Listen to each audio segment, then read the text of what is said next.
Do you know how difficult it is to share like your deepest, darkest secrets with someone? And I just did that and then was told, sorry, can't help you. But here's a counseling number. You should call them. Okay, here it is. I've got a chance. I've got a counseling center.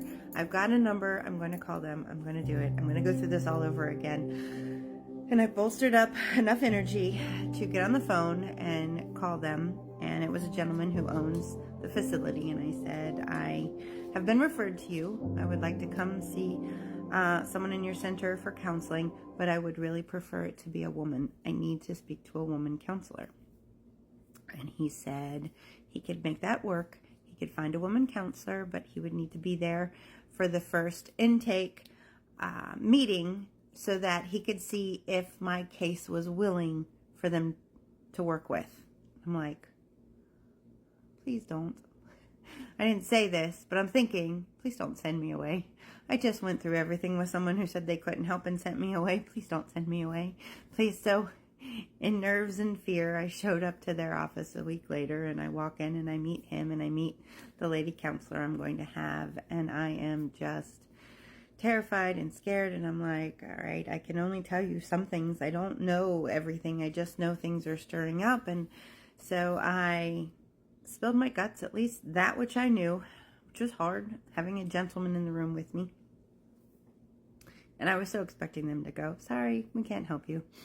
And was relieved. I was very, very relieved when it was over. And they said, absolutely, we can see your case and we can help you. And I was like, good, good. At least now I will finally get some help. I'm really excited.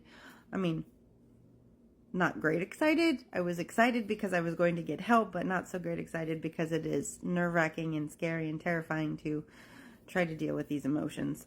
And as I'm getting ready to leave, the gentleman who owns the facility said to me, he goes, I am fascinated by your case. Would you mind if I sit in and listen to you during your sessions? Okay, my first thought was absolutely not, no way, you're a man, you are not coming in there. And the second thought is, this is your building, you could send me away and say you're not going to help me. So, and why the heck are you fascinated by my trauma? That's kind of disturbing. And, you know, all those thoughts were flying through my head, but all I managed to say was, that's fine. Like, Miss Congenial, Miss, sure, I'll do anything if it means I can get better. I agreed to it. It was all right. So I kept coming back, and I would see him, and I would see the lady. He would be there. Matter of fact, he did more talking than the lady did. I'm wondering if he was training her. I don't know. I honestly don't know.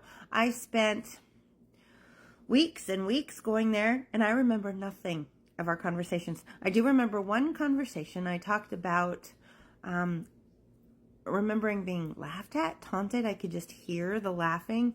I don't know if it had something to do with a bunch of teenagers babysitting me and locking me in the trunk of a car, but it was their taunting me, and it stirred up really horrible feelings and thoughts, just the being taunted and laughed at. And that is the only thing I remember after weeks and weeks and weeks of going to them. And so finally one day I showed up, and I was just so frustrated because I wanted to get through this. I wanted to get on with this. I wanted to move on with my life and be done with therapy. I wanted it over. It's kind of like I am. I like things to be done quick. Let's move through this. We got this. And I shared my frustrations with both of them. I said, I am so frustrated. I want to move on. I want to get through this. And I just feel like I'm not getting anywhere. I'm not getting any better. This is ridiculous. And they looked at me and they said, actually, you're making amazing progress. You've only been here 6 weeks, and you've made more progress in the few weeks you've been here than we've had people make in 6 months to a year. Like, you're doing amazing. Stick with it and don't give up. You got this.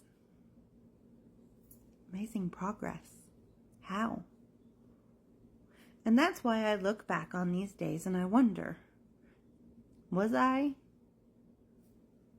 divided, and did I have parts talk to them where I wasn't around? I don't remember any of the conversations, none of them, but they're telling me I'm making amazing progress. Something doesn't compute, and I really wish to this day I could find that therapy center and go, do you have records back in the, 90s? Can I look at your records of me? They don't have it. I can guarantee you they don't have it. I've looked that up. But I am so curious. What progress was I making? Because I don't remember any of it.